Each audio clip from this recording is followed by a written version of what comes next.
Happy Monday, golf fans. So we are getting ready to kick off the John Deere Classic this week. So welcome to this week's key stat breakdown, course overview, just a preview before the event. I haven't gotten too far into the research or anything. But before we do that, oh man, Cam Davis coming through for us yesterday. That was absolutely ridiculous. So Cam Davis won the Rocket Mortgage. We had an outright on him pre-tournament, 110 to 1. So it was a really big week. I was joking around on social media that my wife actually convinced me not to hedge. So I did a whole hedging breakdown on Saturday. Decided not to hedge. So man, was that a sweat. Cam Davis coming through though. I actually thought Hank Lebioda was going to be the guy that came through for us. He was actually sitting there at minus 17. He basically had an eagle look on the par 5 17th and ended up 3-putting, so he could have got in the mix as well. But man, what a crazy leaderboard, crazy way to kick off 4th of July holiday. It was absolutely phenomenal to see what Cam Davis was able to do. So before we get into that, I did just want to show you guys one thing. So basically, before we get into the John Deere Classic, so just take a quick look at the leaderboard, quick recap the Rocket Mortgage. So again, Cam Davis took this thing down. He beat Troy Merritt and Joaquin Niemann in a playoff. Joaquin Niemann actually was bogey-free for the entire event, but made a bogey on the first playoff hole to get him out of it. And then Cam Davis and Troy Merritt ended up going an additional 4 holes. Cam Davis ultimately hung on. He had pretty much a birdie look to win every single hole, but just couldn't make it. Troy Merritt ultimately basically missed the green on the short par 3 playoff hole, ended up having a 6-footer for par, and just pushed it to the right. So it gave our boy Cam Davis the win. It was a nice, roughly 30 unit profit week for yours truly. So hopefully you guys tailed along. I also talked about Cam Davis on Saturday. Said based on his, basically approach numbers that he was still a great value at 25 to 1. So hopefully you guys jumped in on this and made a little bit of money this week. I did want to, so Cam Davis probably shouldn't have even been in the mix. He was sitting at minus 15 heading into the second to last hole. So he was on the par 5 17th, and he hit his second shot into the sand. So I just had to, I feel like I've relived this a few times here. This is Cam Davis chipping out of the bunker on the par 5 17th. This is his third shot.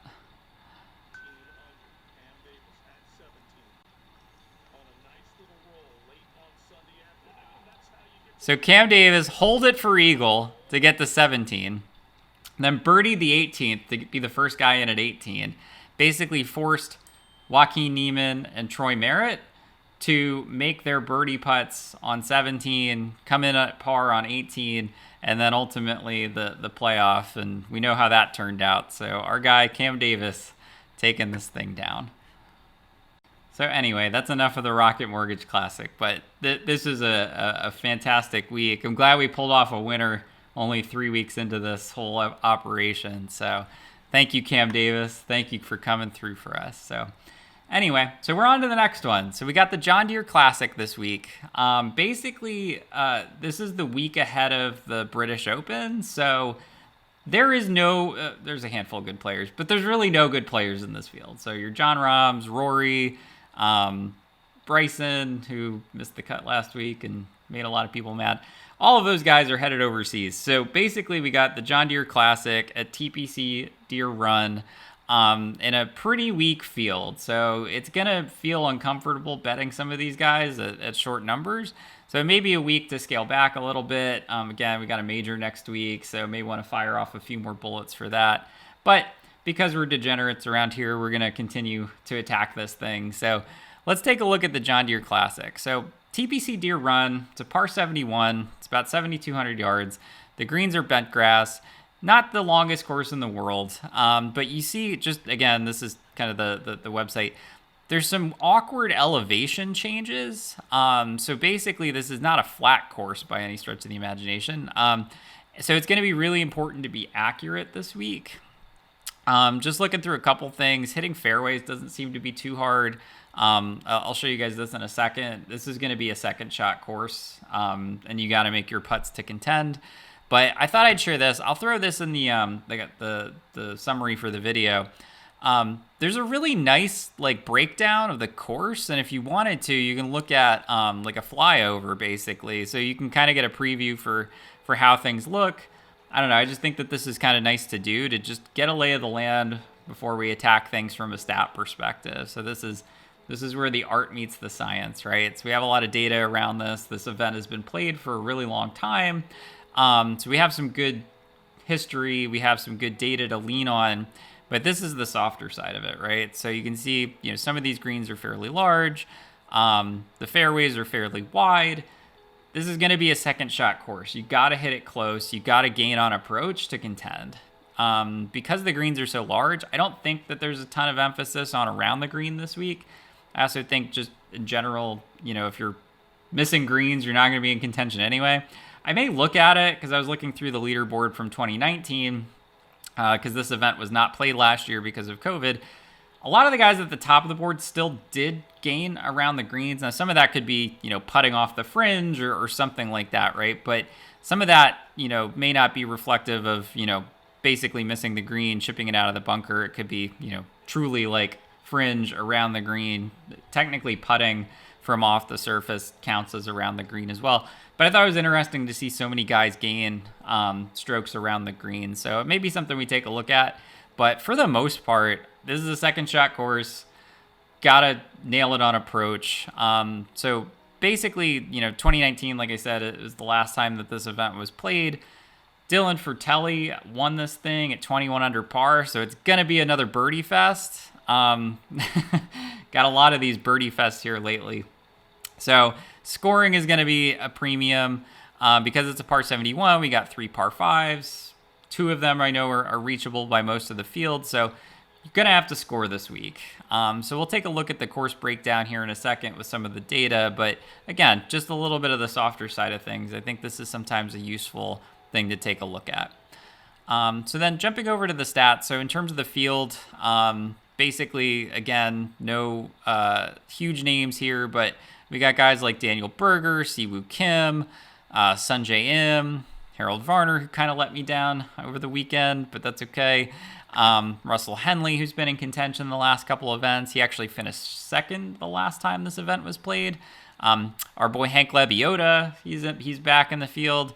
I'm not sure how much I want to lean on him this week, just given, it's a weaker field, so he can certainly play well, but being in contention the last 2 weeks takes a lot out of you, so we'll see what we do with him. But you can see these names are not the greatest. Doug Gim, maybe it's a Doug Gim week. We'll see. But anyway, so not the strongest field in the world. So if we jump over it, let's take a look at again, I just kind of want to get a lay of the land in terms of how guys got it done the last time this event was played. So Dylan Fratelli, again, won at 21 under par. He gained 14 strokes on the field, 3 off the tee, 4 around the green, 5 around the green, actually, and 8 strokes putting. So he was probably the exception this week. Most of these guys, small gainers off the tee and are gaining a ton on approach, right? So Russell Henley, almost 8 shots on approach. Colin Morikawa, 9 shots on approach, right?